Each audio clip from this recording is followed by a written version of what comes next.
Lors d'une précédente émission, nous avons pu suivre deux rabbins franco-israéliens dans leur aventure en Côte d'Ivoire, à la découverte du peuple Dan Yakuba, une ethnie africaine de près de 2 millions de personnes qui prétendent être les descendants de Dan, l'une des 10 tribus perdues d'Israël. Aujourd'hui, nous allons en apprendre plus sur ce peuple vivant caché dans les montagnes de Côte d'Ivoire, son histoire, ses pratiques, ses liens avec Israël et le peuple hébreu. On essaye de voir dans quelle mesure il y aurait des coutumes communes entre Israël et les dents d'aujourd'hui. Et il est important que nous puissions vous comprendre, que nous puissions savoir comment vous vivez, pour voir quelles sont les différences ou les similitudes, les façons immédiates que vous avez de vivre par rapport à nous en Israël, de génération en génération, et voir ce qui est resté profondément ancré. Dans les villages d'An, où il y a encore une case sacrée, en général les gens qui habitent dans ces villages, c'est encore des animistes. Tous ceux qui ne sont pas dents, que vous allez auprès desquels vous allez prendre des renseignements au sujet des dents, et vous raconteront des salades. Et ça c'est clair. L'habillement traditionnel que vous avez, Oui, c'est la même chose que nous avons.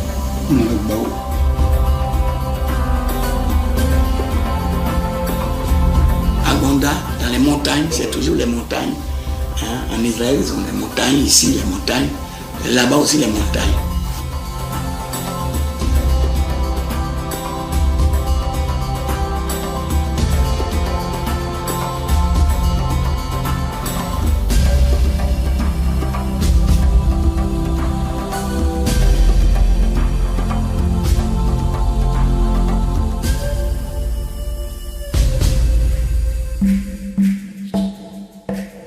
Pour leur enquête, les rabbins Chaim Rosenfeld et Avraham Selem seront surtout aidés par le docteur Robert Dion, un révérend qui depuis 20 ans enquête sur la tribu Dan.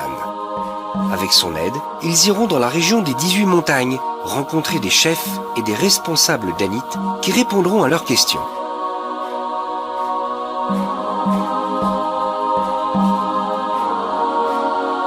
Ils se rendront également au musée des civilisations à Abidjan pour rencontrer un anthropologue ivoirien. Ils visiteront aussi des familles, notamment les membres de l'Association internationale du peuple Dan, qui depuis de nombreuses années effectue sur tout le continent africain une enquête parallèle à celle du révérend Dion. Mais ils ne s'arrêteront pas là. De retour en Israël, les rabbins compléteront leur enquête auprès du docteur Shalva Veil, une fameuse anthropologue de l'Université hébraïque de Jérusalem qui s'est spécialisée dans la recherche des tribus perdues. Et auprès du rabbin Mavrato, un juge rabbinique éthiopien, étant la référence sur le judaïsme d'Éthiopie, d'où les Danites prétendent venir. Mais au fait, que disent-ils sur leur origine ? Par rapport à l'origine des dents, il y a des dents dont on dit qu'ils sont descendus du ciel par une chaîne. Ça, il y a des catégories, il y a des villages comme ça, chez les dents. C'est-à-dire qu'en réalité, l'origine du dent au village, on ne le connaît pas. On ne la connaît pas normalement. On dit qu'on est venu de l'Est. Ou bien du Nord. C'est-à-dire du Nord, quoi. En descendant. Est-ce qu'en tant que Dan, il vous est déjà arrivé de parler entre vous d'Israël et d'un rapport que vous avez avec Israël? Nos parents disent que nous sommes venus du nord du pays de Dieu. Et c'est plus tard. C'est plus tard qu'on a appris que l'Israël a été le pays que Dieu a visité. D'abord, nos patriarches, certains patriarches qui étaient là, qui sont des patriarches, qui ne sont pas forcément intellectuels, mais qui sont quand même cultivés sur le plan culturel, ils reconnaissaient que nous venions de l'Orient. Ça, dès l'enfance, on reconnaît cela. Mais ils ne savaient pas effectivement si on était de source hébraïque ou non. Les soirs au clair de lune, le plus âgé de la famille, il appelle les jeunes. Ils font la ronde devant lui, lui il est en face. Et puis il raconte les histoires passées. Ce soir, nous avons parmi nous un Dan. Dan Kouilé. C'est son nom. Bon, c'est comme ça, nous tous, on a eu des histoires. Hein. Par exemple, genre d'histoire qui... Bon, moi, qui frappe, j'ai ma grand-mère, hein, la maman de mon papa, qui m'a raconté l'histoire de, comment on appelle ça, la tour de Babel, pour la toute première fois. Ah bon? Elle m'a raconté qu'avant, voici ce qui s'était passé. Et Dieu a dispersé l'humanité. Dieu a dispersé l'humanité, c'est là il a donné les ethnies. Il a commencé, le Yacouba est là, le Tantan est là. Et pour ne pas se comprendre, c'est ma grand-mère qui m'a dit ça pour la toute première fois. Et à ton avis, d'où ta grand-mère a su ça? Bon, elle a dit aussi que ce sont ses grands-pères qui ont raconté ça. Voilà, et donc, chez le Dan... C'est pas... elle a pas lu... Non, elle n'a pas lu. Non. Bon, à cette époque-là, il n'y a pas d'écriture. Elle ne savait pas lire. Voilà, et donc c'est comme ça que nous tous, et de même les doyens ont... Alors, est-ce qu'il y a encore des histoires comme ça qu'on vous raconter par rapport au passé? Oui, il y en a trop. Hein, oui. Il y en a trop. Il y en a beaucoup. La tribu de Dan, au départ, vient d'Éthiopie. C'est-à-dire que d'après les recherches qu'on fait, pour certains, ils viennent d'Éthiopie et sont montés vers la Côte d'Ivoire jusqu'au Mans.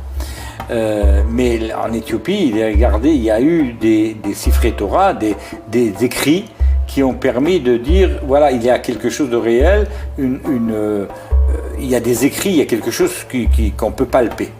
Or, chez les Dan, rien n'est resté. Il n'y a pas d'écrit hébraïque, il n'y a pas même pas un morceau on pourrait dire, de parchemin qui pourrait nous mettre sur la voie, ni de livre. Je crois qu'ils ont peut-être été pris par les différentes conquêtes beaucoup plus rapidement peut-être, dès qu'ils sont arrivés, et donc n'ont pas pu garder les traditions. Il y a eu, après le règne de Salomon, il y a eu un schisme qui a partagé le peuple d'Israël en deux. La tribu de Yehuda, la tribu de Juda, la tribu de Binyamin, ils sont restés au sud, et les 10 autres tribus ont fondé un royaume parallèle, qu'on appelle le royaume des 10 tribus d'Israël, au début avec à leur tête le roi Jéroboam, et rapidement ils sont tombés dans l'idolâtrie. Et donc Dan, de manière automatique, elle s'était reliée à ces 10 tribus d'Israël qui ont été emmenées en exil, qu'on appelle donc l'exil des 10 tribus d'Israël, par le roi Sancheriv, qui était un roi assyrien il y a 2700 ans à peu près, en moins 720, et qui a déplacé ses populations vers l'Est, vers l'Orient. C'est pour ça d'ailleurs que dans ses recherches, il le rechercherait, disons, à partir de l'Afghanistan jusqu'en Extrême-Orient, jusqu'au Japon, etc. En Inde, il n'y aurait pas eu d'exil vers l'Ouest. Et quand on recherche donc ces tribus perdues, un des signes, c'est que ces tribus-là ont une tradition qui les relie directement à la période donc, du premier temple. Et ils auraient continué à vivre dans ces différents endroits avec certains signes qui le relient, disons, à des habitudes du peuple d'Israël. Ce qui est sûr, c'est qu'après la première diaspora, en 721, sous le roi d'Assyrie, 3 tribus sont venues vers l'Afrique, selon l'histoire. 3 tribus, pour rejoindre les enfants de Salomon. Parce que Salomon a eu avec sa relation avec la reine de Séba, ils ont eu des enfants. Et plus tard, un des enfants est devenu même roi d'Éthiopie, Ménélec. Et Israël avait donc ses petits-fils qui étaient là en Éthiopie déjà. Donc c'est pourquoi les 3 tribus sont venues là après la déportation. Ils sont venus là rejoindre leurs cousins. Et ils sont restés là, mais comme je l'ai dit d'entrée, ils n'ont pas été intégrés à la société éthiopienne et on les a appelés Falasha, qui veut dire exilés. Il y a 3 tribus, certainement Azer, Gad et Dan. Et ils ont laissé des petits-enfants aussi, dont les Peuls aujourd'hui. Parce qu'il y a alliance entre nous et les Peuls, parce qu'on sait qu'on est des cousins. Les Peuls sont issus de l'un ou l'autre, soit d'Azer ou de Gad. Les Peuls, qui sont au nord de l'Afrique. Et il y a alliance entre les Peuls et les Dans à cause de cela. נתת לנו מפה יותר צפונית. עכשיו, היו שהלכו דווקא בדרום? לא לפי ספר מלכים ולא לפי ספר דברי הימים, שזה חוזר על התיאור בספר מלכים. אבל יש כאלה שפרשו שהלך וחבו הם אולי באפריקה. אבל זה יותר מורכב מזה, כי האנשים באפריקה, כל אחד עם הסיפור שלו, אז יש אנשים שטענו שנדדו מהלך וחבו לאפריקה. יש אנשים שטוענים שמארץ ישראל, בני ישראל ירדו למצרים, וידוע לנו מלפי הפירושים שלא כל אחד יצא ממצרים. אז אלו שנשארו נדדו דרום, לדוגמה לנוביה, אתיופיה, ואחר כך צ'אד, והגיעו בסופו של דבר לקוט דיבואר. Le kabbaliste David Cohen de Jérusalem confirme que la tribu de Dan s'en est allée au sud-ouest et non vers l'est, et ce pour des raisons particulières.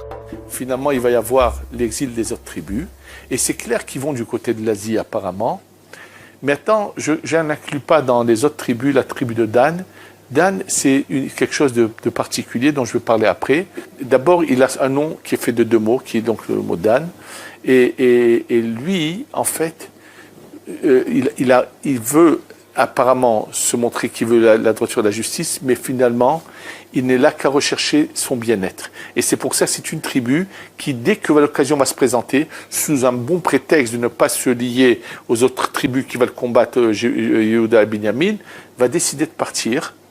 Et en fait, il se sauve de ces parce qu'il dit il faut la justice, donc il ne veut pas faire quelque chose qui n'est pas bon, mais c'est un prétexte qu'il va utiliser pour finalement s'en aller. Et c'est pour ça que lui, c'est la seule tribu qui va aller vers l'Afrique.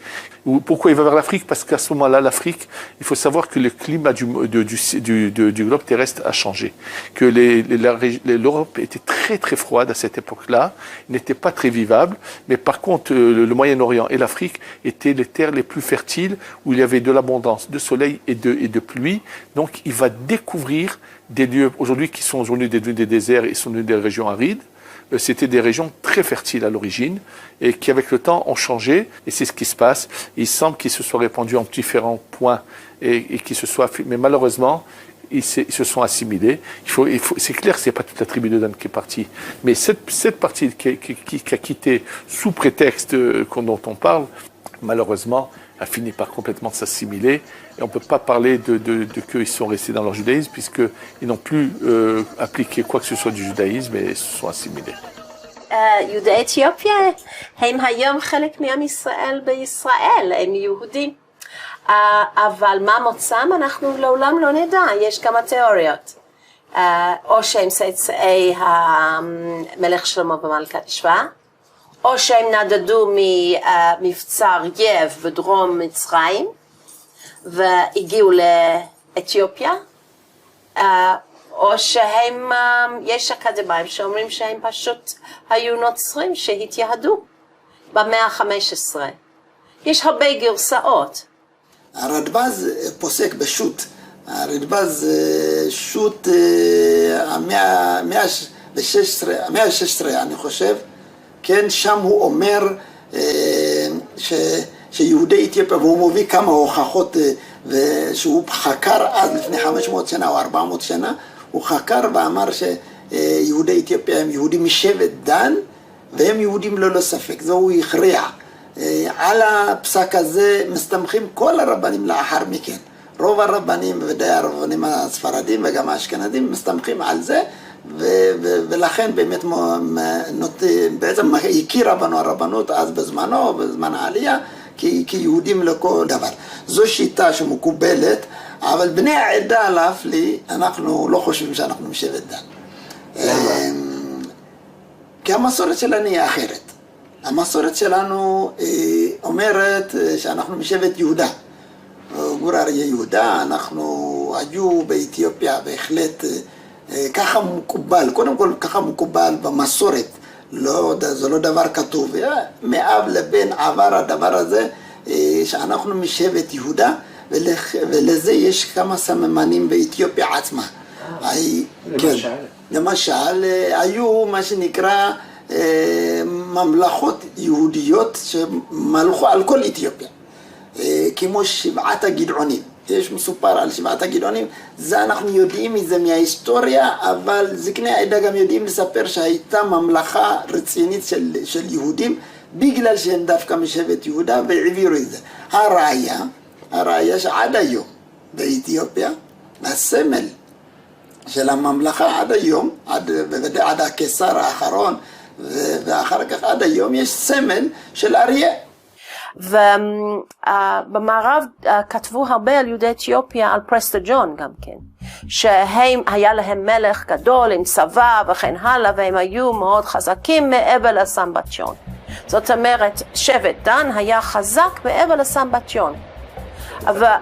סליחה? בצפון. טוב, אנחנו לא יודעים איפה הסמבטיון.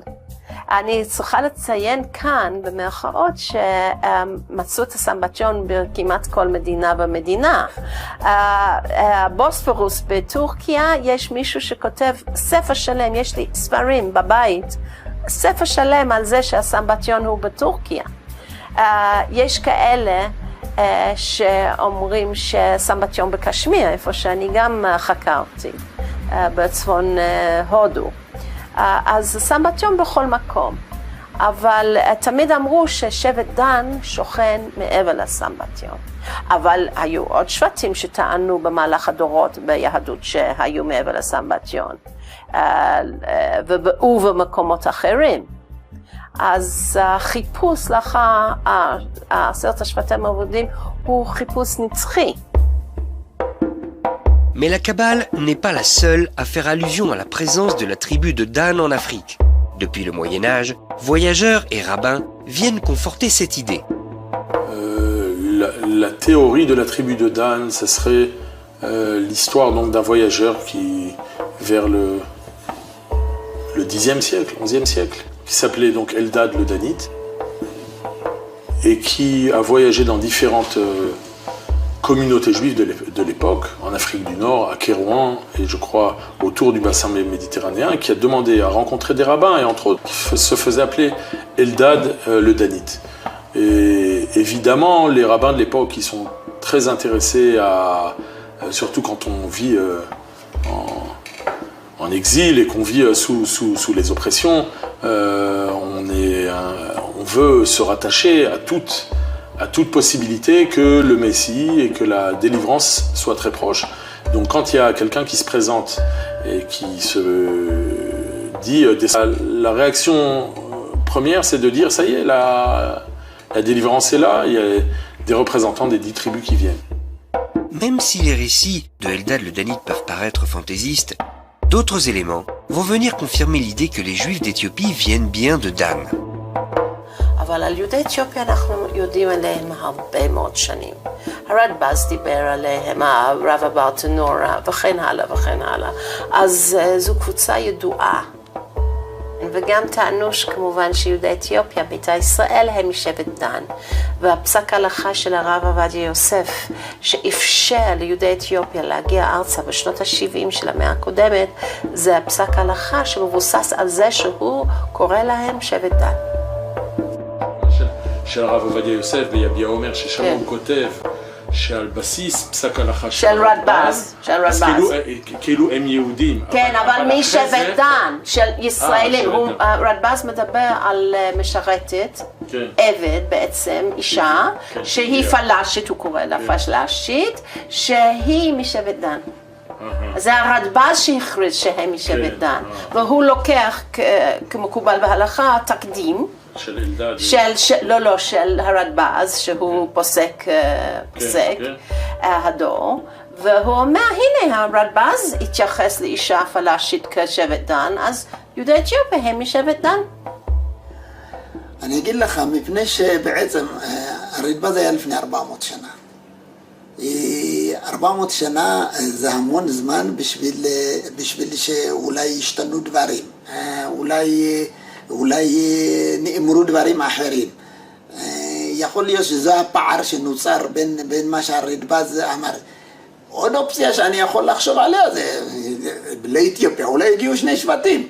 הוא פגש, ייתכן שהוא פגש שבט אנשים שהם היו משבט דן שהתווספו, הרי בגלות, כשיצאו לגלות, אמרתי שזה מבית הראשון, אם זה מבית ראשון, זה אומר שהגלות הייתה 10 השבטים, כולם גלו. יכול להיות חלק מדן גם הצטרפו אליהם וירדו יחד איתם. Le révérend Dion est allé en Éthiopie et s'est rendu aux archives nationales où il a retrouvé des traces écrites sur le passage et le départ des Danites de cette contrée. Donc, les Danites sont nommés Falasha. Et vous savez, comme l'histoire le dit, c'est dans le volume 16 2000 de l'Éthiopie qui raconte cette histoire. Cette histoire a été racontée parce que le roi Sarsan Angèle, qui était roi d'Éthiopie, a voulu faire de ces Falachas-là des esclaves pour travailler sur tout le territoire. Il avait besoin de la main-d'œuvre pour développer son royaume.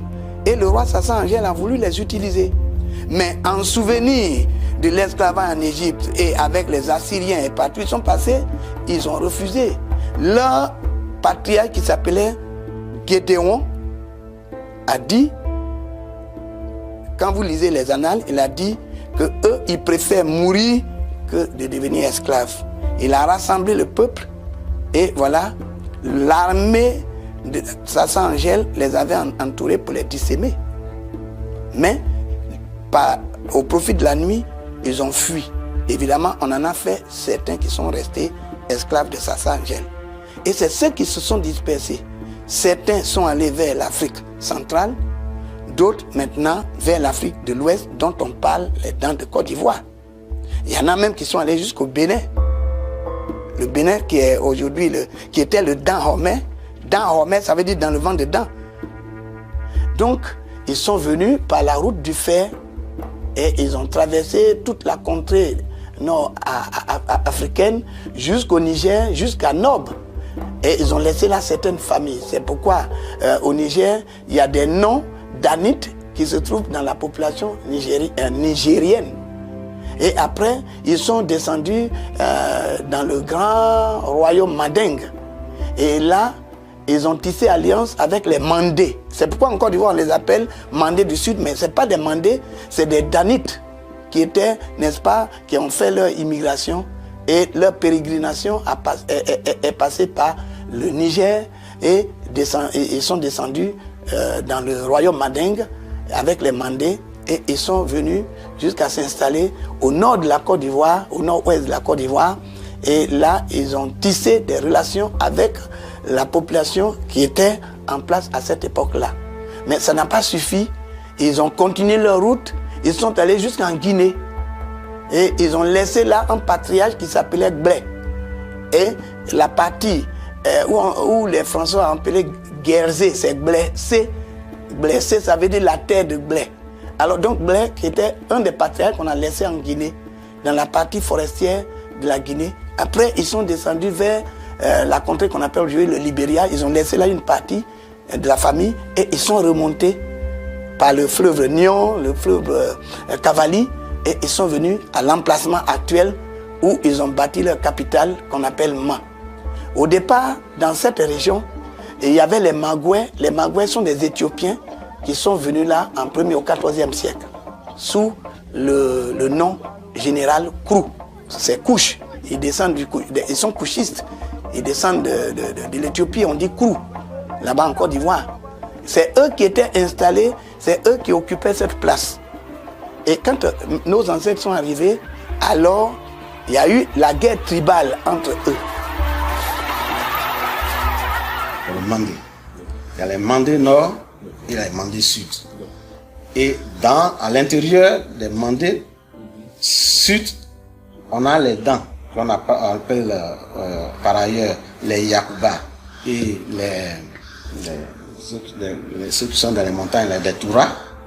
Et puis, il y a les bourreaux qui sont loin des dents, qui sont loin des Yakuba, qui sont au centre, mais ils font partie des dents du sud. Au niveau de leur coutume, les dents, est-ce que leur manière d'agir, leur manière de s'habiller, le principe des sacrifices, des dons qui sont faits, est-ce que c'est quelque chose qu'on retrouve aussi dans les autres ethnies, ou bien eux ils ont des choses particulières? Ils sont fortement influencés par le groupe Mandé Nord. Donc les Malinké, ceux qui pratiquent la religion musulmane, ils s'habillent comme les Malinké. On ne vient pas des Mandés. On a été parmi les Mandés. Vous savez, dans l'immigration des peuples, vous voyez, quand ils arrivent là où il y a un autre peuple, ils vont faire alliance pour être acceptés. Et on a fait alliance avec les Mandés pour être acceptés. On est resté parmi eux. Mais quand on a vu leur pratique, regardez par exemple, nous, on est les seuls peuples qui avaient la circoncision des mâles. Mais parmi les Mandés, il y avait l'excision.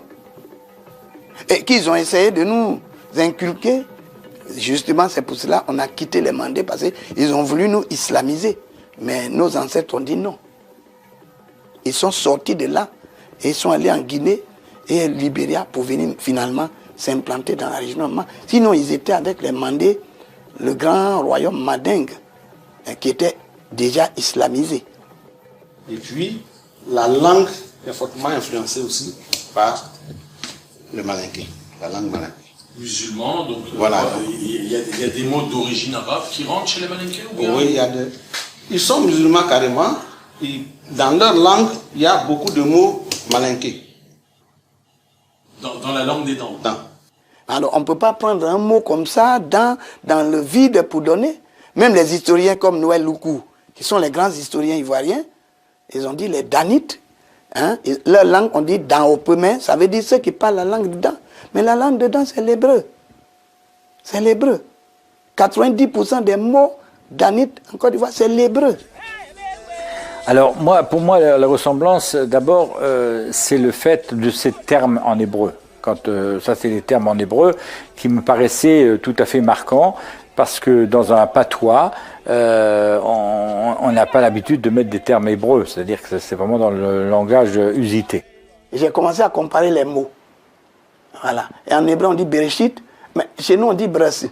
Vous voyez, c'est presque les mêmes racines, les mêmes façons. Yahweh, on dit Yahweh. Donc, chez nous, Yahweh, c'est Yahweh. Hein? Adonai, Adodang.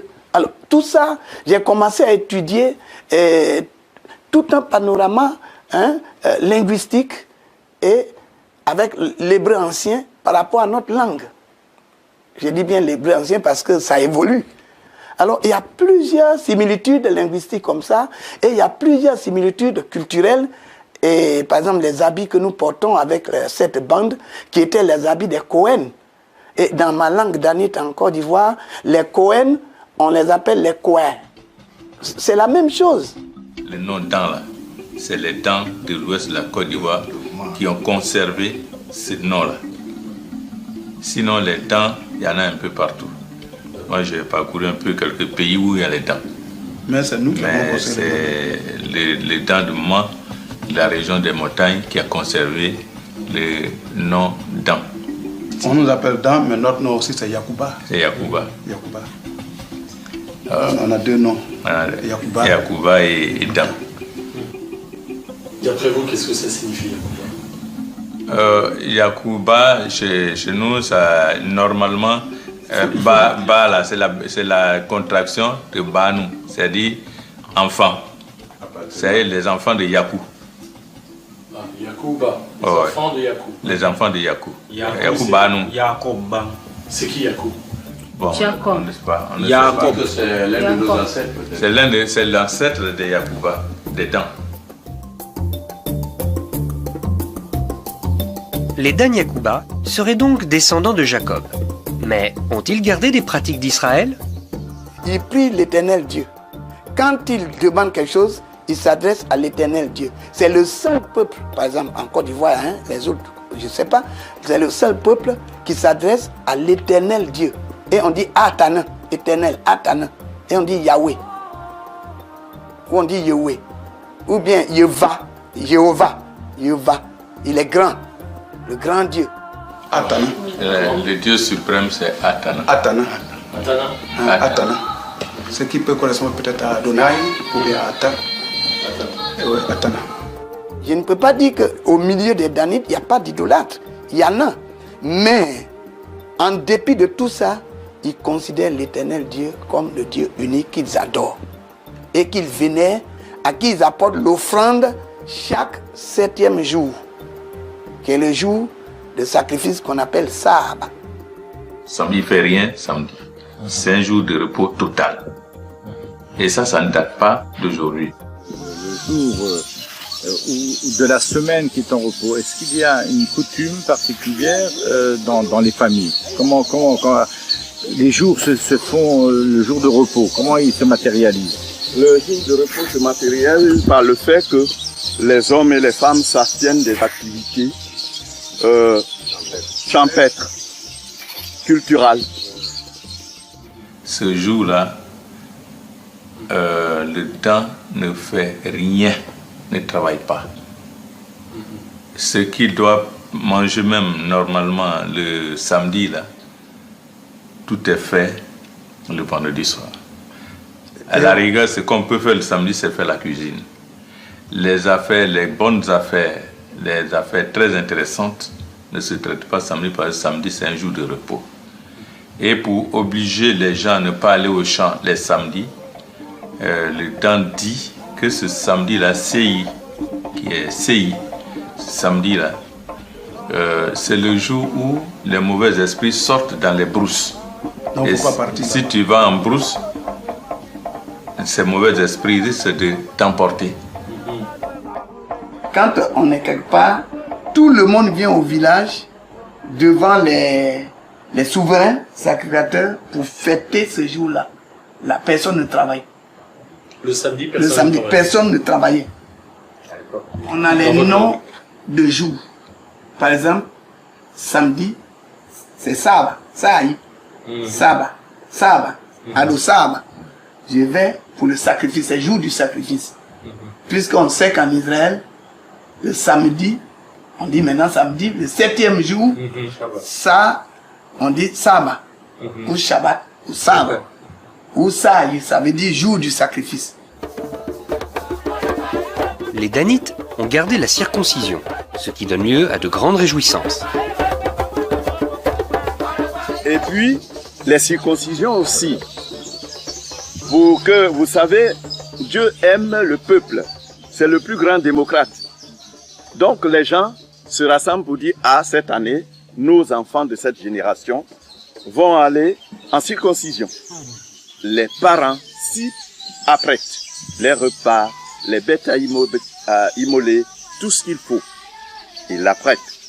Les autres peuples en Côte d'Ivoire, c'est maintenant avec le problème sanitaire, la santé, que les gens puissent circoncire leurs enfants.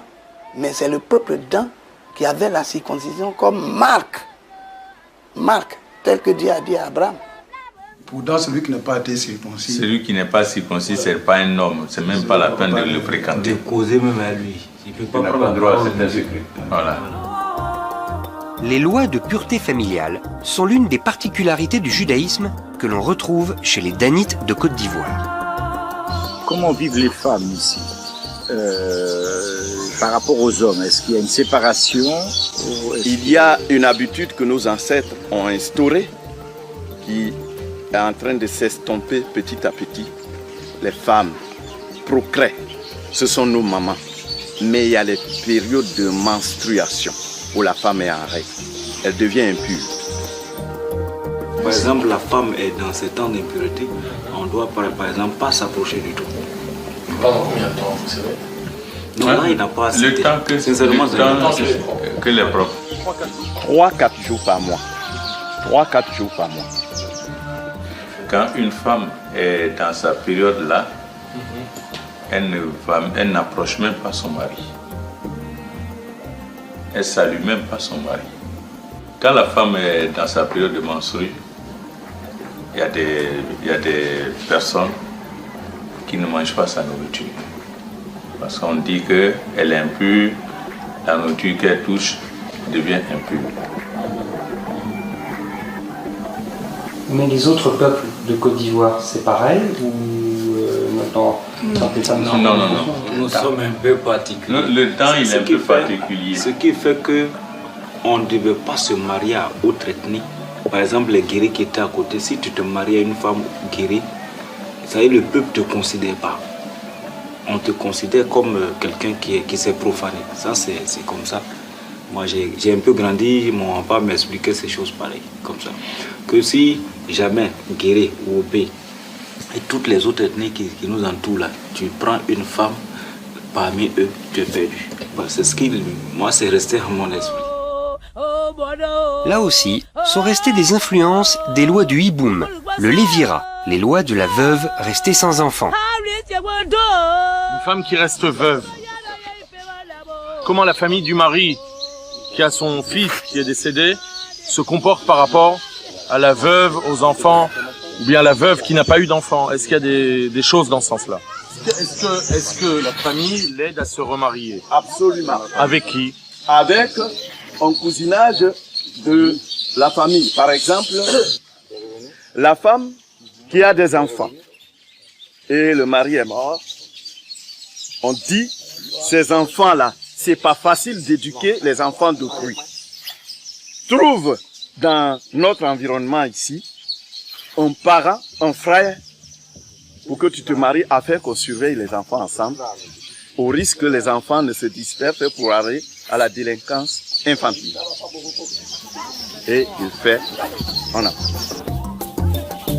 Les Danites ont également une coutume qui rappelle la fête de Shavuot, telle qu'elle était pratiquée à l'époque du temple de Jérusalem. Oui, nous avons le premier, l'année. Quand l'année finit, on offre les prémices au Gadol, c'est-à-dire chez nous on dit God, Gadol.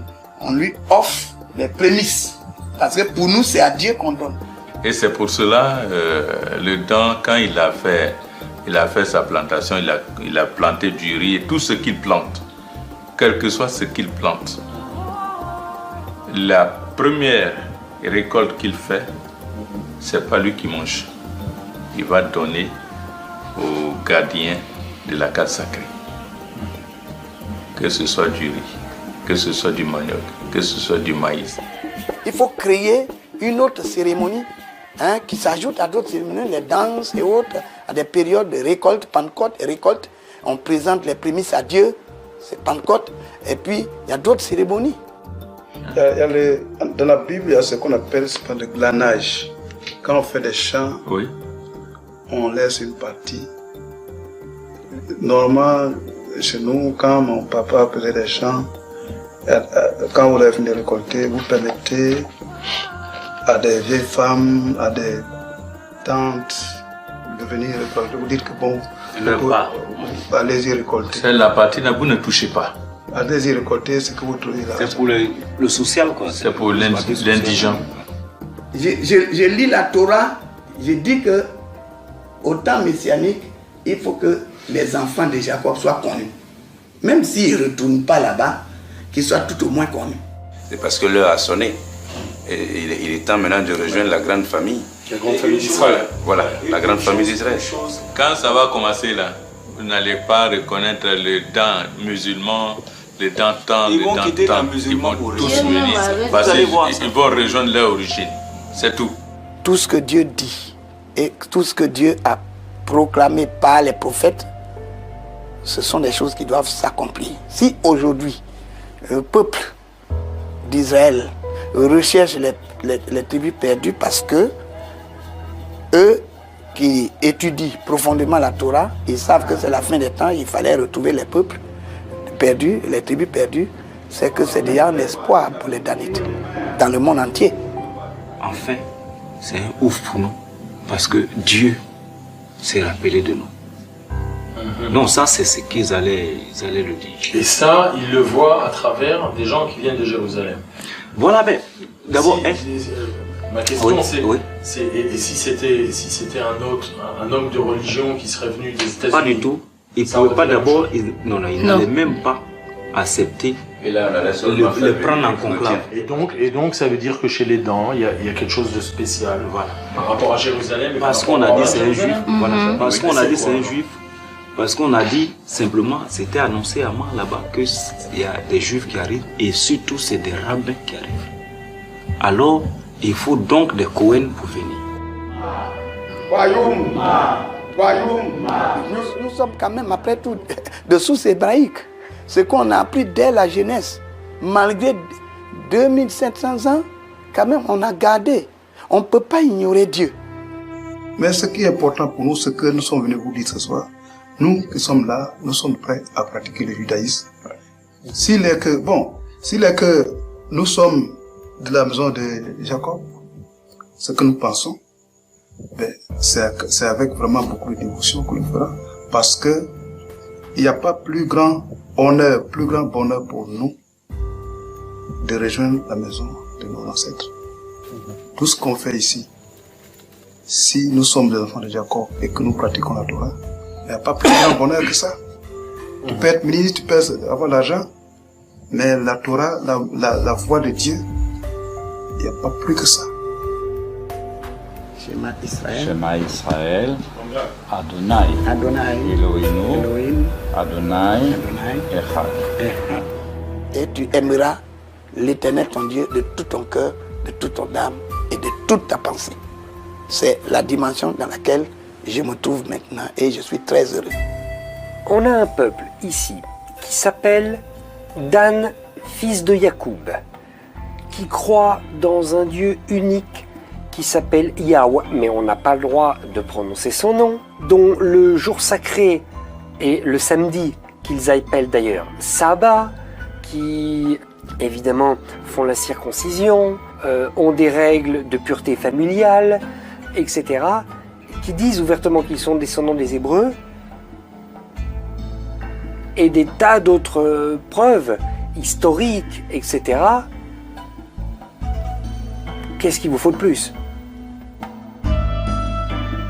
Mais il est intéressant de remarquer que les Juifs de Manipour et Mizoram ont été reconnus comme Tsetsae Israël, c'est-à-dire comme une descendance d'Israël avec l'obligation de se convertir au judaïsme.